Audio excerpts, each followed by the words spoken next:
Hello, everybody. Welcome into GSMC's Down by Contact Sports Podcast. I am your host, Jeremy Lapidus. Today is Monday, February 3rd. Happy February, everybody. I hope everyone is having a great day so far. We have a lot to get into, and I know I say that a lot, but this weekend was wild, specifically in the NBA.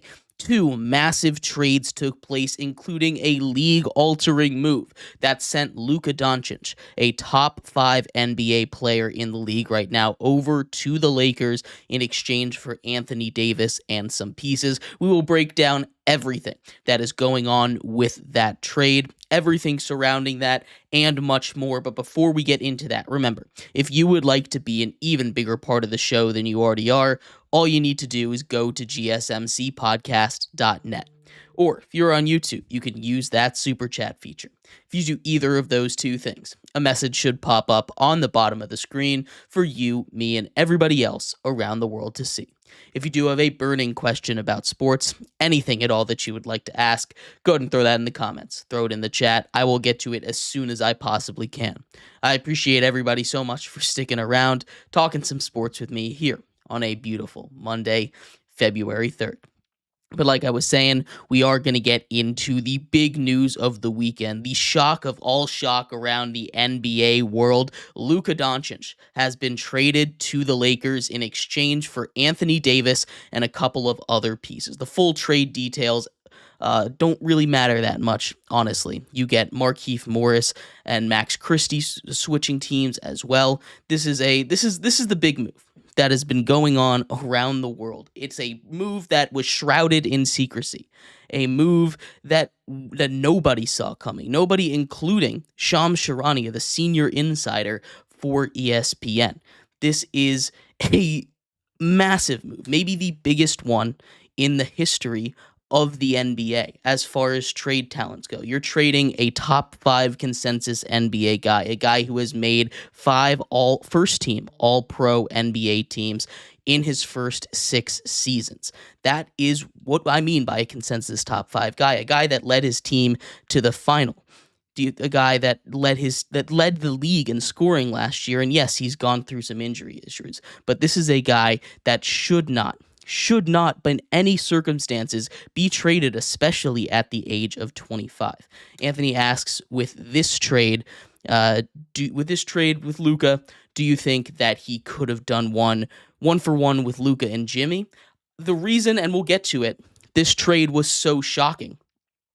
The reason this trade was so shocking was because it was so secretive. And the reason it was so secretive was because nobody knew about it, other than the two GMs. In fact, the GM of the Mavericks went rogue. The GM of the Mavericks went rogue, and nobody knew about it. It was just him and the GM of the Lakers. When these two guys got together over coffee on October 7th, they talked about it.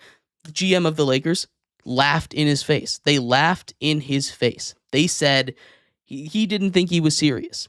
And then as we learn more about this coming out, him only going to the Lakers and nobody else, not starting a bidding war here, is insane. Because like I said, Luka, in his prime, at just 25 years old, being traded to the Lakers, one of the preeminent franchises in all of the NBA, to play alongside the GOAT in LeBron James, right? This is a ridiculous trade concept. It's one of those that you put on your trade machines on Twitter. People in 2K couldn't even get this trade to go through. This trade was ridiculous in all angles. So we're going to start from the start here and break this down, right? What does this do good for the Mavericks? What does this do for the Mavericks? Is that it gives them that defensive piece. It gives them that defensive piece of the puzzle that they were missing against the Celtics last year in the playoffs. The issue with that is, as long as you're getting Anthony Davis, who right now, if this trade was simply in a vacuum, if it was only for this season, if this trade took place just in 2025, and then you got to redraft, you got to reset, Luka goes back to Dallas, AD goes back to the Lakers, then in that case, I'm fine with it. But the thing with this move, and the thing that really bugs me the most, is the fact that not only did the GM not tell anybody, Nico Harrison, did he not tell anybody, He went rogue on this. He didn't tell the coach. The owner laughed in his face when he brought up this trade. And at the beginning, the offer was including Dalton Connect and multiple first round picks. So he got negotiated down, just sending over a 2029 first round pick for the Lakers that with Luka on that team probably isn't even going to be that good. Nico Harrison had a press conference after the trade before the Cleveland Cavaliers game where they proceeded to give up 91 points in the first half of that basketball game, the third most all time. They had a press conference and basically they said, he didn't fit our culture. You'll see this will work later. And I'm thinking about this franchise on a timeline. One of the big quotes that I saw and one of the things that sticks out to me for why this is just straight up malpractice by the GM, why this is just straight up wrong for the GM to do, despite it being fine, pretty even, honestly, if I'm being completely honest with you, in the very short term. He says, the timeline of this team, I'm looking 4 to 5 years in the future, right? 10 years, I don't know. I might not be here. We might get buried or we might bury ourselves, referring to himself and the coach Jason Kidd here. That quote is not what you want to hear out of a guy that is supposed to be sailing your ship for, if he does it right, the rest of his life, basically. Right? If you're a GM, your goal should be never to get fired. Your goal should be to build for the now, but also build for the future if you can. And you had that in Luka Doncic. Luka Doncic, a guy that averaged 34, 9, and 10 last year. Luka Doncic, a guy that led the league in scoring. A guy that is arguably the second best player in the world right now.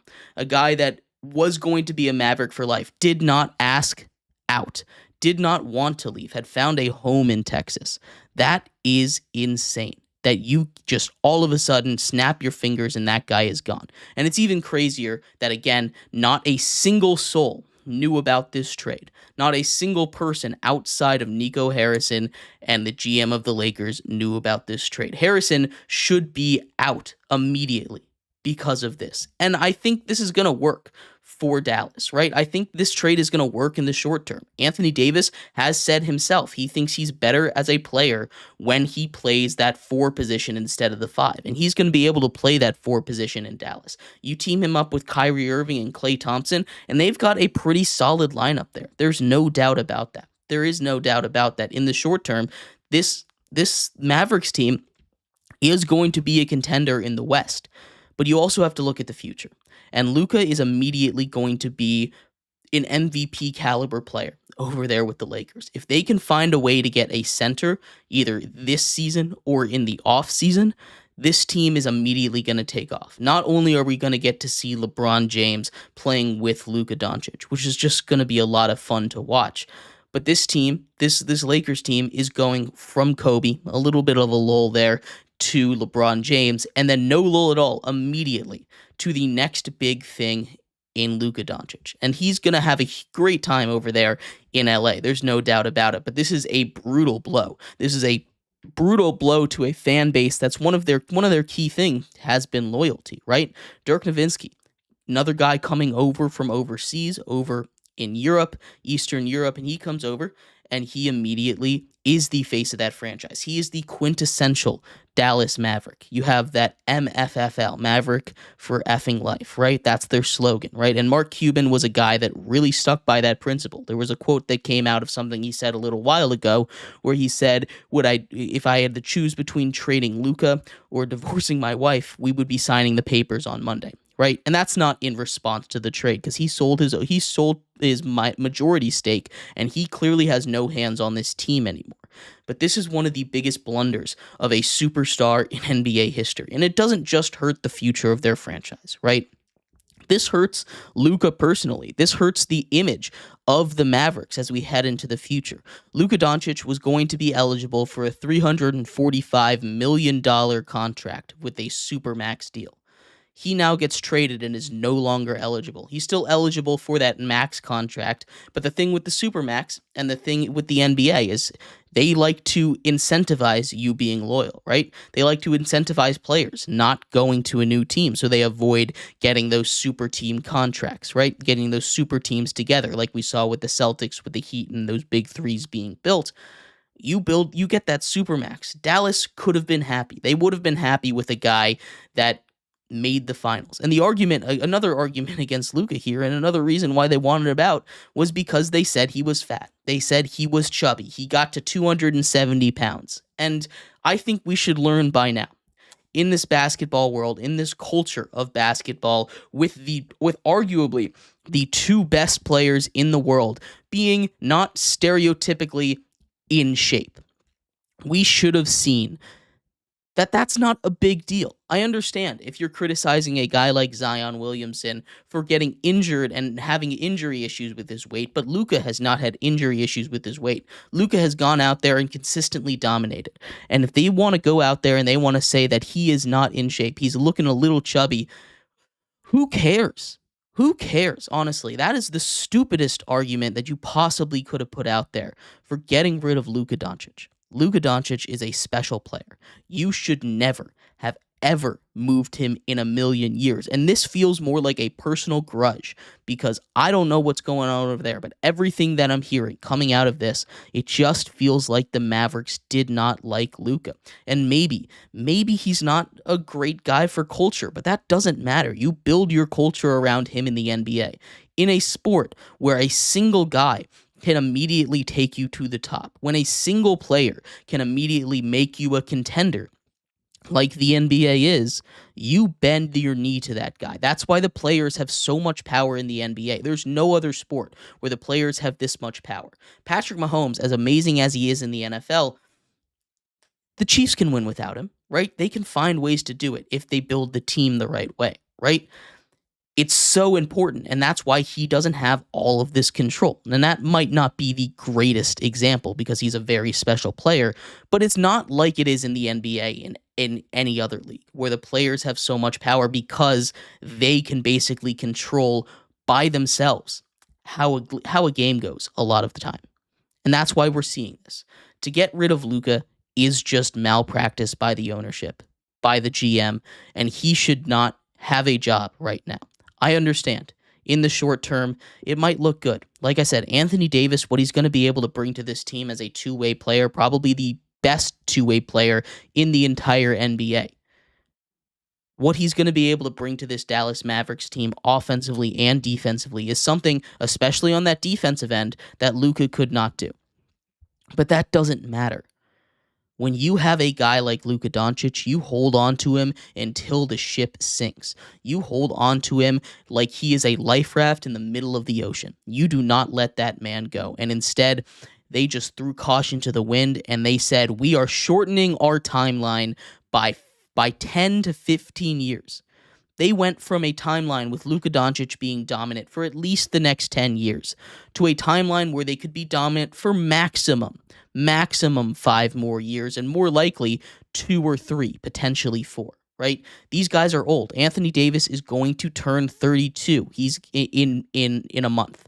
He's had his issues with injuries in the past. Kyrie Irving has had his issues, and he's getting up there in age. Klay Thompson is already on that downward slope, right? They traded one of the best players in the NBA for a team that is going to fall apart at the seams in a couple of seasons, maybe even quicker if they can't fix this culture. They took this out of nowhere. They blindsided LeBron. They blindsided Shams, and that is not something you want to hear in this day and age in the NBA. And that's why this story was such a big deal. The fact that they were able to pull off one of the biggest trades in NBA history without anybody knowing is not a feeling that you are ever going to see in the NBA ever again. That's why this has been such a big deal, not just because of the players. He's not the biggest player to ever move, but he is the most shocking move that has ever happened in the history of basketball, I think, and it is crazy to see what's going to happen. I think the Lakers, they'll be fine. They still need a center. They need to find a true rim protector if they want to compete this year. But in the future, they're going to be just fine. They have one of the younger rosters. If you take out LeBron, their oldest player is 27 years old. They are going to be just fine for a very, very long time, and they just set up the Lakers for a long, long stretch of success. I can't believe that this one happened. It was shocking. An announcement at midnight that no one believed. People thought he was hacked. And it goes out like this. but I'd love to hear your thoughts. Anthony asks, do I blame the franchise in Dallas for giving Luka the power that he wanted? This is where the injuries are coming from because the team doesn't have stricter health policies for the players. It's an interesting point you make. Luka Doncic actually hired his own team, his own health team starting last season. They took care of his diet. They took care of his body. They took care of everything. He hired them with his own money, and the Dallas Mavericks were not happy about that. Last season, he put up his best numbers ever. He led them to a finals, and he did that injured in the playoffs. I don't think this has anything to do with the Mavs' health policy with players, and if they cared that much, the fact that Luka went out and got his own health team, his own nutritionist, his own everything. The fact that they were not okay with that just shows me that this team did not like Luka. Nico Harrison did not like Luka, and for whatever reason, they could not get past that impasse. But again, I'd love to hear your thoughts on this trade. One of the wildest thing that's happened in sports in a very, very long time. But that wasn't the only trade that happened around the NBA over that 24-hour stretch. There was one more blockbuster trade. De'Aaron Fox finds his ways to the Spurs. We will talk about that one coming up after the break here on GSMC's Down by Contact Sports Podcast. I feel like I'm losing my mind. Is everybody in the world blind? Please, Lord, give me a sign, a sign. I feel like I'm losing my mind. Is everybody in the world blind? Please, Lord, give me a sign, a sign. I wanna be the greatest. Everybody on their face shit. I look around and feel like everybody is the fakest. I make this every day and I'm impatient. Hoping one day I blow up from the basement. Statement, the top is so vacant. I don't hear shit that I think is amazing. Waiting for my day when I'm playing. Sold out shows for 1,000 faces. Hey, give me that crown. Get in my way and to be put down. It ain't your place, all this my town. If I want that shit, then I'll get it right now. I'm losing it, the noose it fits. I'm losing shit, a stupid myth. You choose to live or choose to dip. You choose to fight or lose your grip and lose a gift. I feel like I'm losing my mind. Is everybody in the world blind? Please, Lord, give me a sign, a sign. I feel like I'm losing my mind. Is everybody in the world blind?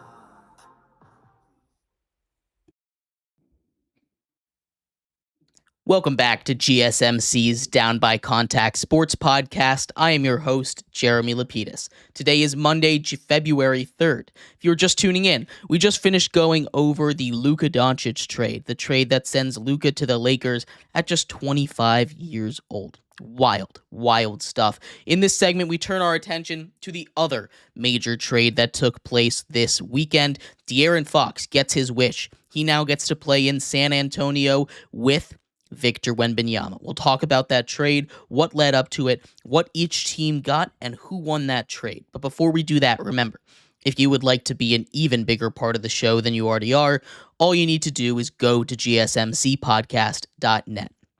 Or if you are on YouTube, you can use that super chat feature. If you do either of those two things, a message should pop up on the bottom of the screen for you, me, and everybody else around the world to see. If you do have a burning question about sports, anything at all that you would like to ask, go ahead and throw that in the comments. Throw it in the chat. I will get to it as soon as I possibly can. I appreciate everybody so much for sticking around, talking some sports with me here on a beautiful Monday, February 3rd. But like I was saying, we are going to get into the De'Aaron Fox trade, the other massive trade that was way overshadowed by the news just a couple of hours before them. De'Aaron Fox wanted out of Sacramento, and he wanted out to a very specific location. De'Aaron Fox wanted to go and to play with Victor Wembanyama and the Spurs, and I think that is a very, very smart decision for his career. First of all, Victor Wembanyama needed a guard, but the fact that they were able to get this done so quickly is really cool to see as well. The Kings, of course, wanted to keep him, but when they could tell that they weren't going to sign him, the fact that they were able to get some stuff back, they were able to get some assets, a bunch of picks back, is huge. So let's talk about what they did get. It's a 3-team trade involving the Chicago Bulls, and we'll start off with those Bulls. The Chicago Bulls traded away Zach LaVine, and a couple of other pieces. In exchange, the Bulls got back Zach Collins, Trey Jones, Kevin Herter, and their own 2025 pick. That pick had protections on it, so basically they get a couple of depth players, a couple of solid players back for Zach LaVine, and they get their own. They get rid of that protection. They get their own pick back this year, regardless of what happens down the stretch here, which is good for them because now they don't have to worry about potentially losing a pick that's going to be very important for their future. So the Bulls, despite giving up a little bit here, they did a pretty good job of not getting fleeced in this deal, right? They obviously didn't get the biggest piece of the pie here, but they got their first round pick back, and they got a couple pieces that I think could be solid contributors to a team if they can get it going in the right direction. Starting off with the Spurs here, obviously they get the big piece of the puzzle. They get De'Aaron Fox. They also get Jordan McLaughlin. Jordan McLaughlin, just another one of those bench pieces. Really, one of the big one here is that De'Aaron Fox. And that fit with him, Victor Wembanyama, and Chris Paul is going to be really cool to see. One of the things that people have been asking for, and one of the things that I think has been pretty good this season, is the combination of Victor Wembanyama and an elite guard, or formerly elite guard, I should say, in Chris Paul. And Chris Paul's been good. He just hasn't been, 10 years ago, Chris Paul, although no one was expecting him to do that. Him getting a running mate, a lead guard over there in De'Aaron Fox that can facilitate and hit those shots, be able to stretch out a defense and get the ball down in the post to Victor Wembanyama so he doesn't have to be a superhero to get this team to 500. Is going to be huge. Getting a guy that won Clutch Player of the Year just a few seasons ago is going to be huge for the future of this team. And the fact that he wanted to go there, I think, is a really good sign. Obviously, Victor Wembanyama is just in his second year as an NBA player. He's already continued to show amazing signs of growth. He's going out there and he's found his way into conversations like a top 10 player in the league. He's found his way onto his all-star team for the first time of his career. He's a reserve there. He'll find his way up to potentially being a starter if he can ever surpass Jokic in the West. That's a tough ask for them, though. Seeing that combination between De'Aaron Fox and Victor Wembanyama is going to be really cool. Again, the big thing that I think is really important to notice here is the fact that De'Aaron Fox specifically asked to go to the Spurs, and they were able to get it done without really mortgaging too much of the future. And that's one of the key things that happened in both of these trades, which the winners, or the guys getting the bigger piece there, didn't really have to mortgage much of the future. The Lakers only had to give up one first-round pick. They only had to give up a 31 going on 32-year-old AD. The Spurs only had to give up 3 first-round picks, 4 first-round picks. None of them are going to be particularly great. One of them is going to turn into 2 seconds this season when the Hornets find their way into the lottery. One of them is going to be that pick of the Spurs in 2027 that, in theory, shouldn't be very good. And then you have a 2031 Timberwolves pick that, with Anthony Edwards over there, as long as he's still there in 2031, which I guess you never really know, they shouldn't be expecting too much out of these trades, right? Out of these picks. So they didn't have to give up too much. They didn't give up too many big assets, and I think they did a really good job in finding a guard of the future. But Fox wanted to go there, which means other players are going to want to go there. Fox found his way in early. That's going to be a duo that, if they click, that's going to be the one that's going to be wrecking the West over the next 10, 15 years. And I'm very excited to see how it goes. I love the speed that Fox plays with. I love his ability to get to his spots, find the open man, and hit those shots that he needs to. Again, former Clutch Player of the Year over in Sacramento during the Beam year when it first started back in 2021, I believe. That is huge for this team. The fact that players want to go there. But what it really means here for the Kings, I think, is interesting. The Kings have always been a destination that is hard to get players to go to. Sacramento has not been a very successful team for long stretches. They had one of the longest playoff droughts in the in all 4 major American sports not too long ago, before De'Aaron Fox was able to lead them past it. They chose De'Aaron Fox over Tyrese Halliburton, who's now having a good time over there in Indiana with the Pacers. They were able to get Domantas Sabonis there. They built a nice little crew. They had DeMar DeRozan back this season. They're able to now reunite Zach LaVine with DeMar DeRozan, former Bulls teammates over there, and they played pretty good together. Zach LaVine is having himself a pretty solid season. They were also able to get those 3 first-round picks that we talked about that probably aren't going to be that great, and 3 seconds. Those are assets they can use to continue to build around this team. This is a team that's kind of in no man's land. They're not too old to blow it up and say we should blow it all up right now, right? But they're also not so young that you should say we need to give it time. This is a team that with their current players in their current window, the Kings need to go into win now mode. They've got the assets to do it with these trades. The question is, what is out there? Is it a potentiality for them to go and make a trade for Jimmy Butler, the last big name that's out there? This was a trade deadline that was promising to be one of the more quiet ones after Jimmy Butler has made his whole situation pretty hard to get out of, turning down a deal to go to the Warriors after he said he wasn't going to sign an extension there. Maybe the Kings can work something out with him, with the Heat, trading some of those first-round picks they got to go out and grab another player, at least for a short-term investment in Jimmy Butler. They've got to figure out what direction they're going in, because right now the Kings just kind of chilling in no man's land. They got rid of their franchise guy.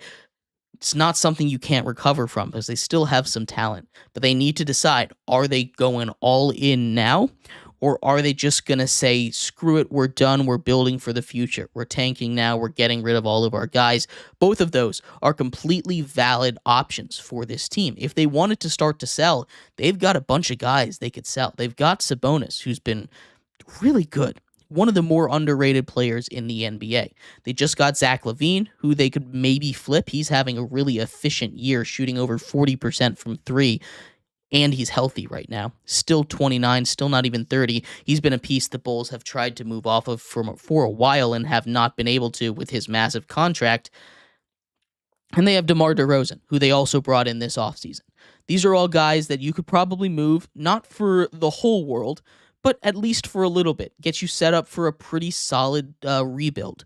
Or you can, like I said, build around them for a little bit right now. These guys' championship window, if that's what we're going to call it with this Kings team, isn't really that long. You know, you have Zach LaVine, who injury history is hard to trust as a number one. Domantas Sabonis is a guy that you could build around for a while, but he's not a guy that you really feel comfortable as a true number one guy. And DeMar DeRozan never really was that true number one guy on a championship team. He's always been a number 2, a really good number 2. But you've got a lot of number 2s over there. If you can go out and get a number 1, this team could be really good. Again, in a very, very deep West, it's going to be tough to figure out how this goes. But the Kings have options here.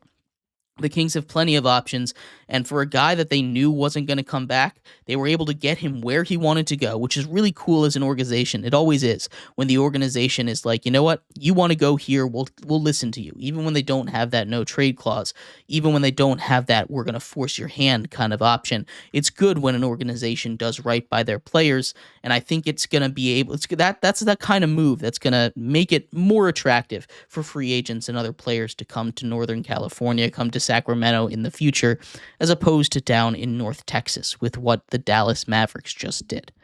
But I'd love to hear your thoughts on these trades. Again, we're going to take a quick break. When we come back, trade news is not done. The NFL is having its own trade drama right now. Myles Garrett wants out of Cleveland. We'll talk about that and much more coming up next here on GSMC's Down by Contact Sports Podcast.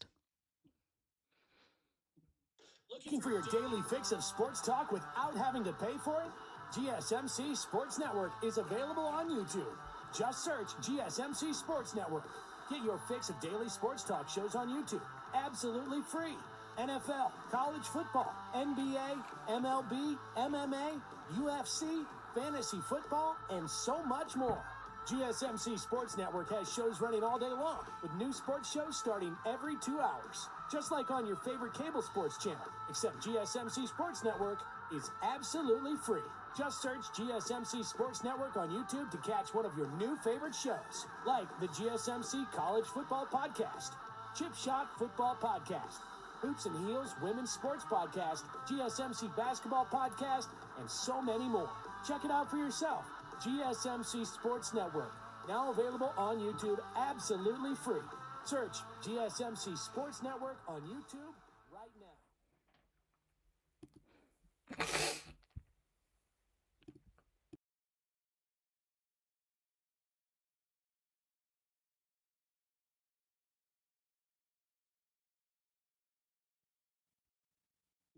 Welcome back to GSMC's Down by Contact Sports Podcast. I am your host, Jeremy Lapidus. Today is Monday, February 3rd. If you were just tuning in, we just finished going over the two massive trades that took place this weekend in the NBA. De'Aaron Fox to the Spurs, as well as Zach LaVine heading over to the Kings in that three-team trade. And, of course, Luka Doncic going over to the Lakers in exchange for Anthony Davis. In this segment, we keep our eye on potential trades, this time in the NFL. Myles Garrett, probably the best defensive player in the entire league, has asked out of Cleveland. We'll talk about what led him there, what it might take to get him, and what teams should or might target him. But before we do that, remember, if you would like to be an even bigger part of the show than you already are, all you need to do is go to gsmcpodcast.net. Or if you're on YouTube, you can use that super chat feature. If you do either of those two things, a message should pop up on the bottom of the screen for you, me, and everybody else around the world to see. If you do have a burning question about sports, anything at all that you would like to ask, go ahead and throw that in the comments. Throw it in the chat. I'll get to it as soon as I possibly can. I appreciate everybody so much for sticking around, talking some sports with me here on a beautiful Monday, February 3rd. But like I was saying, we are going to get into Myles Garrett here. One of, if not the best defensive players currently in the NFL, has requested out of Cleveland, the place he was drafted to. Now, he has been dominant, and dominant isn't even a good enough word to describe how good Myles Garrett has been. Myles Garrett has been an extremely, extremely special player. And he is by far, in my opinion, the best defensive player out there. He was competing with Aaron Donald for that title for a little while at the end of Donald's career. Myles Garrett is going to be one of the best players ever to be traded. This is going to be very similar, I think, to a trade like a Khalil Mack. Now, we saw earlier at the Senior Bowl, the GM of the Browns, Andrew Berry, came out and said that he was not going to trade him no matter what. Point blank, he was asked, if someone called you up and said, I'll give you two first-round picks for Myles Garrett, you wouldn't even think about it. You would just say no. He said yes. The answer would be no. I'm not gonna trade Myles Garrett regardless. But now he has made a decision. He has put it out formally to the public. He's put it out in a statement. The Browns have it, and they haven't changed their tune. They still say, we're not trading Myles Garrett. Now, Myles Garrett has 2 years left on a massive deal that he signed, but there's no guaranteed money. He signed a 5-year, $125 million deal 3 years ago. He's got 2 years left, but there is no money left on it. That's guaranteed, at least. This could be a move to get a new contract. The Browns, unfortunately, though, are kind of strapped for cash, and this is because they made one of the worst moves in the history of the NFL. They got rid of Baker Mayfield, who's now dominating over there in Tampa Bay, and they traded 3 first-round picks and gave fully guaranteed $230 million to Deshaun Watson. A Deshaun Watson that hadn't played football in a year. A Deshaun Watson that already had allegations against him. They went full send into Deshaun Watson, and then they had to wait for him to come back with suspension. He gets injured. He doesn't look good. He gets injured again. Doesn't look good. Then he gets injured again. He's not going to play next season. They are looking for a way to move off of him, but he's going to be a massive, massive dead cap hit on the Browns. The Browns cannot just simply cut him. They're working out new ways to extend his contract so that they don't have to pay him all of it. Maybe they're going to try and find a way out of it. But either way, the Browns are a little bit strapped for cash right now, so they don't have the ability to go out and give that massive contract to a Myles Garrett like they would have if they had not made this decision. You also look at the way where that franchise is right now. if they still had Baker Mayfield, if they hadn't shipped him off after he had that bad season with a bum shoulder the whole time when he probably shouldn't have been playing, maybe this team is in a whole nother place. In the years when he was healthy, in the years when he was there as a Brown and healthy, he took them to the playoffs. He beat the Steelers, a division rival, in a playoff game on the road, something the Browns had not done in a very, very long time. They'd been very successful under Baker Mayfield. But Kevin Stefanski and that whole front office moves off of him. And I think at this point, they've just continued to dig their grave deeper and deeper. The fact that they're not willing to negotiate or get or find a deal for one of their key guys in Myles Garrett is understandable, right? Myles Garrett is the best defensive piece in football. Any team would be more than happy to take him. He's still relatively young. He's got a couple more years before he kind of runs into that pass rusher wall. At just 29 years old, generally that pass rusher wall is around 33, 34. So he's got 4 or 5 more years before he really starts to fall off, at least statistically. Now, again, that's not perfect because at the running back position, where famously you're supposed to fall off once you hit 30, we've got a couple guys, namely Derrick Henry, a very special player that continues to do amazing things past the age of 30. And Myles Garrett, if he's not a special player that could buck the trend, nobody is. So this is a guy that could continue to dominate for 5, 6 more years if he still felt like playing. This is a guy that everyone in the league should want. The Browns currently have the number 2 overall pick. This is when you take everything that's going on with your team. This is when you look at that number 2 overall pick, you look at where your team is, and you look at everything that's been set up with the guys you have, and you say, this isn't working. This is when you blow it up. There has never been a clearer sign. They made an awful move, a bad decision on and off the field with the most important position, and it has sunk that ship. It has sunk the era of Cleveland Brown football that was supposed to be successful. That was supposed to be the most successful era in Cleveland Browns history, at least for a very long time. Right? Instead, they're back to square one, back of having new quarterback names on that jersey that continues to grow and grow with every passing year. This is a sign that you need to blow it up because if Myles Garrett wants out, he's not going to sit there quietly like Joe Thomas did and endure those 0-16 years, endure all of these years of being one of the worst teams, the laughingstock of the NFL. He wants to go and get a ring. He said he doesn't just want to make it to Canton. He doesn't just want the gold jacket. He wants to find a place where he can win. Every team in the NFL should be interested. This is a trade that, like they said, should take probably at least 2 firsts for this to happen. But if you go out and move Myles Garrett, you should use that number 2 overall pick on the best player available. That doesn't necessarily mean a quarterback. You can still skip out on a quarterback and potentially push it off to next season. That's going to be a decision that the Browns are going to have to make. But they should move off of everybody. They should move off of every great player that they have. They should trade them for everything they can because this is a true blow-it-all-up situation. If Myles Garrett isn't going to play, and he seems pretty serious about this unless you can give him a massive contract, which they don't really have the finances to do right now, you need to blow it up, and you need to find a new place. You need to find a new franchise player, and you need to do it quickly.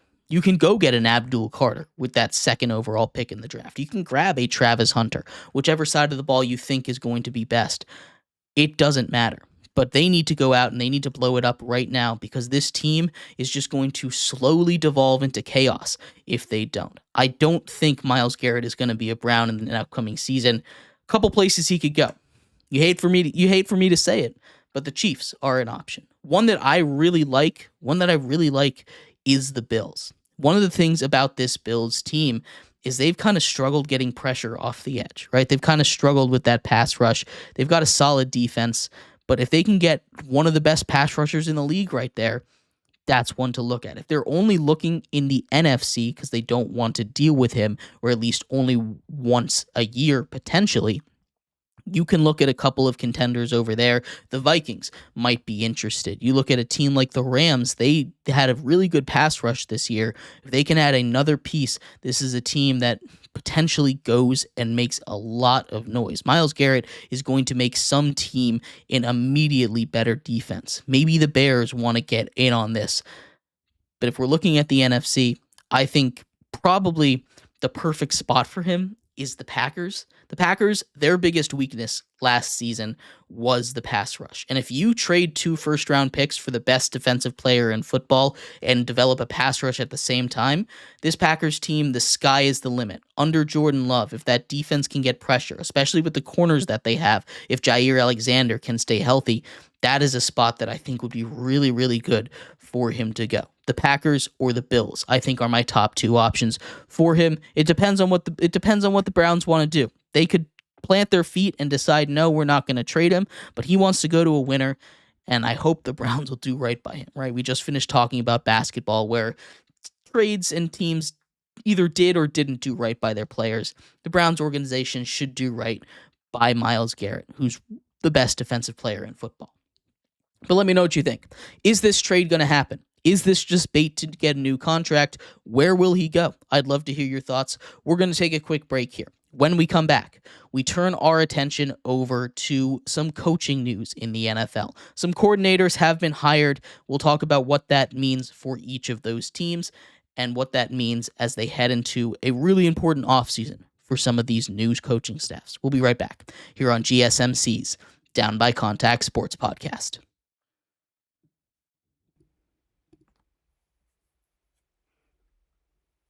For the best and latest podcasts available anywhere, go to the podcast app on your cell phone and type in GSMC to access free content-rich podcasts on health and wellness, book reviews, sports, entertainment, relationships, social media, movies, technology, finance, and even weird news. Subscribe and download the GSMC Podcast Network's family of shows, available everywhere podcasts are found.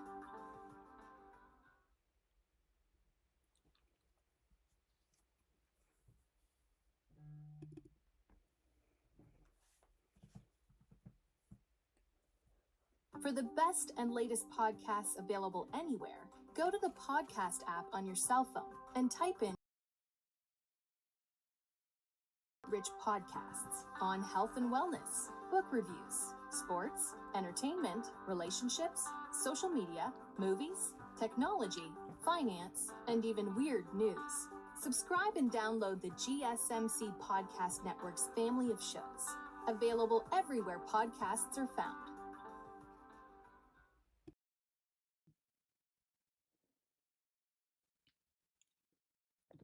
Welcome back to GSMC's Down by Contact Sports Podcast. I am your host, Jeremy Lapidus.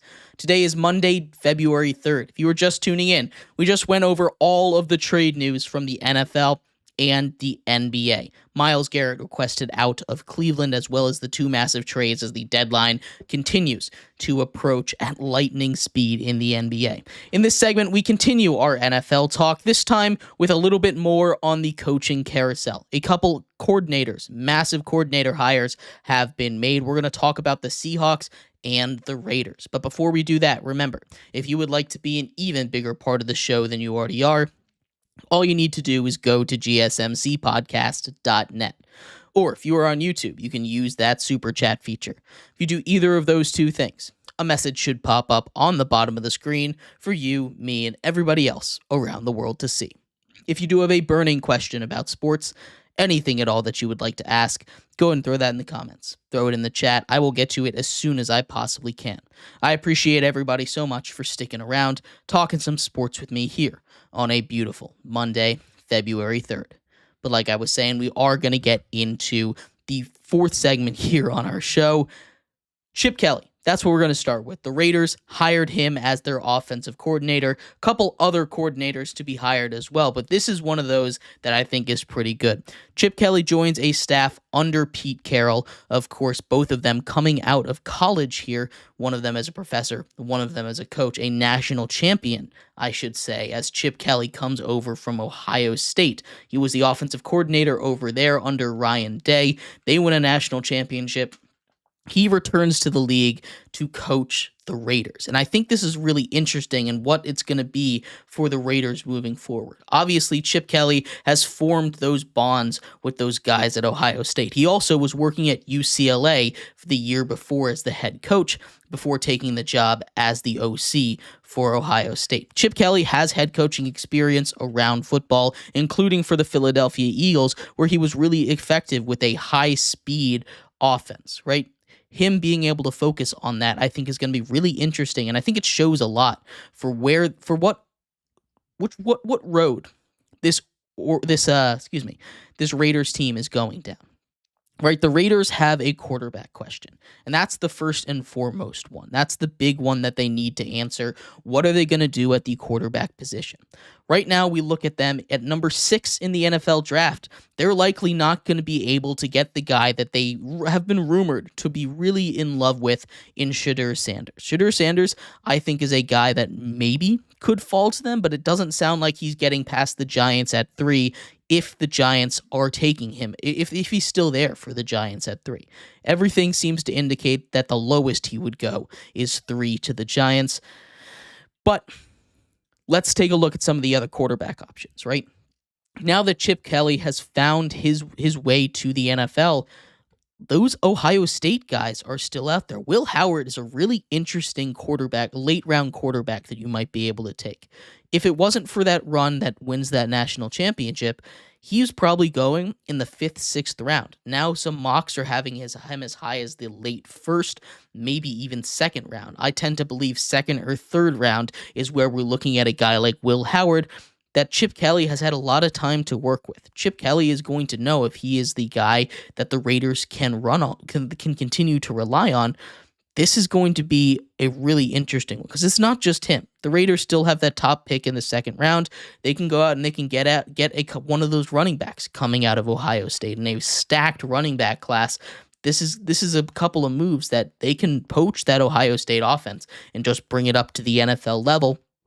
Maybe they can turn that team around pretty quickly. Now, of course, the offense isn't the only issue, but bringing in Chip Kelly as that offensive coordinator for the Raiders is something that might indicate what direction this team is going in. It's always a good idea to get experience in your building. You already had experience when you bring in Pete Carroll, who's now the oldest head coach in the league, right? He's a guy that's older than Bill Belichick. Might not look like it, but he is older than Bill Belichick there. And bringing in more experience, especially for a young team like the Raiders, a team that kind of is spiraling, unable to find a place, a future right now, getting a bunch of experience in there, a bunch of former head coaches is going to be really good for that team and that staff. So I really do like that hire. The other big hire that we need to talk about, Clint Kubiak, hired as the offensive coordinator for the Seattle Seahawks. The Seahawks have had issues with their offensive coordinators for a very long time. They've lost 2 straight offensive coordinators now, coming over from the Saints. Not bringing in a new head coach, but coming over from the Saints now. He did a really good job at the beginning of the season, and I think he's going to be able to turn that Saints staff around. I haven't had a lot of issues with the hires this coaching cycle, and I think generally they've done a good job, but there still is an open Saints job, right? There still is an open Saints job at head coach. There still is a spot for potentially Kellen Moore to go and get that last job. Kellen Moore, a guy that is the favorite, but I'm not convinced is going to take it. That's an interesting one that we need to keep an eye on, keep paying attention to, because it doesn't seem like a lot has changed. It really doesn't. Kellen Moore doesn't take that job, probably going to go back to Darren Rizzi at that head coach position for the Saints, but it doesn't seem like one that a lot of people want to go to, and I don't blame them. It's not particularly great of a job to go to, but it is a head coaching job. So sometimes you just got to take your chances when it's given to you, and I think that's just what one of these guys is going to do, bite the bullet and coach the Saints. But let me know what you think of any of these offensive coordinator hires, any of these head coaching potential hires. I'd love to hear your thoughts. We're going to take a quick break. When we come back, the Pro Bowl has come and gone. We're going to talk about the highlights, if anything needs to be fixed, of what was probably a pretty good Pro Bowl, I think. It had a couple of fun moments in there. We'll talk about that and more coming up next here on GSMC's Down by Contact Sports Podcast.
Welcome back to GSMC's Down by Contact Sports Podcast. I am your host, Jeremy Lapidus. Today is Monday, February 3rd. If you were just tuning in, we just finished going over a couple of hirings from the coaching carousel as staffs continue to fill themselves out.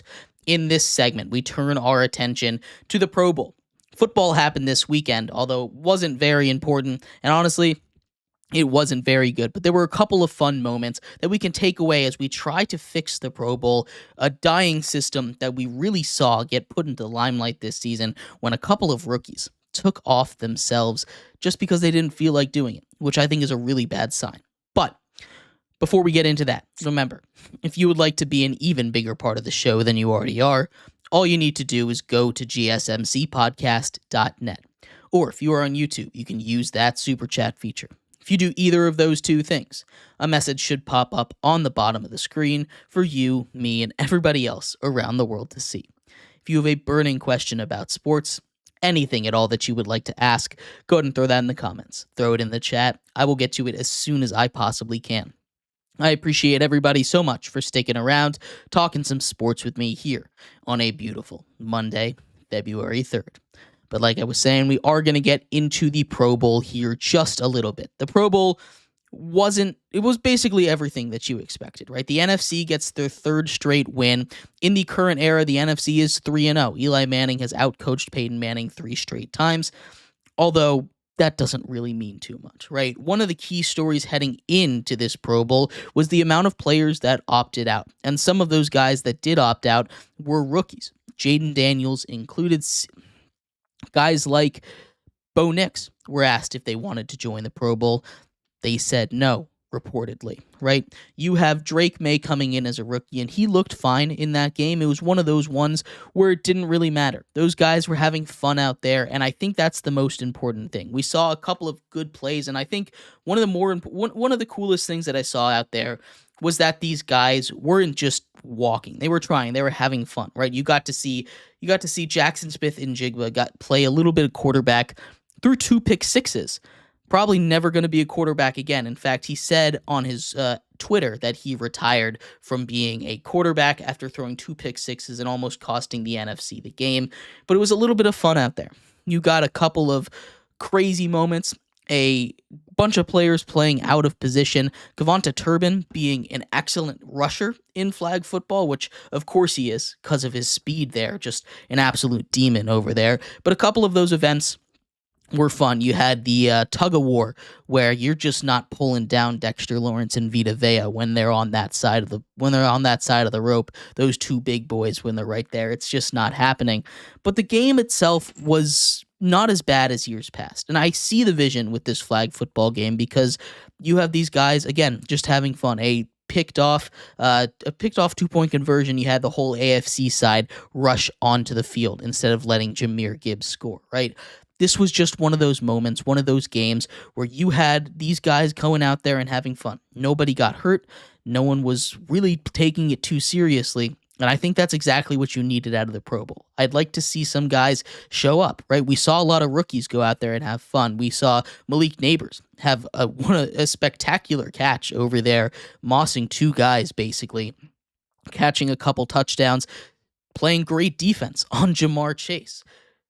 I think this was a successful Pro Bowl, despite everything that was going on with it, despite all the negativity surrounding the events this year, despite all the opt-outs and all the optics saying that this was not going to be a good Pro Bowl. We had a lot of exciting moments, and at the end of the day, in a game that doesn't matter, in a game where these guys are just going out there and having a fun time playing ball with each other, there's nothing more that you can ask for. I'd say it was a successful Pro Bowl, but I'd love to hear your thoughts. What were your big takeaways from the Pro Bowl? What would you see changed? Obviously, I'd like to see a little bit of the change to some of those games. See if you can get it right. Get a couple more out of position guys, because that's always fun to see. But let me know what your thoughts are. And thank you, everybody, so much for tuning in to today's episode of GSMC's Down by Contact Sports Podcast. I have been your host, Jeremy Lapidus. We will be back tomorrow talking all of the major news from around the world of sports. Some major news from major trades around hockey we'll break down tomorrow. We'll talk about what Jimmy Butler might do, or maybe that news will break today. We will see. Thank you all for tuning in. You have a great one. Bye-bye.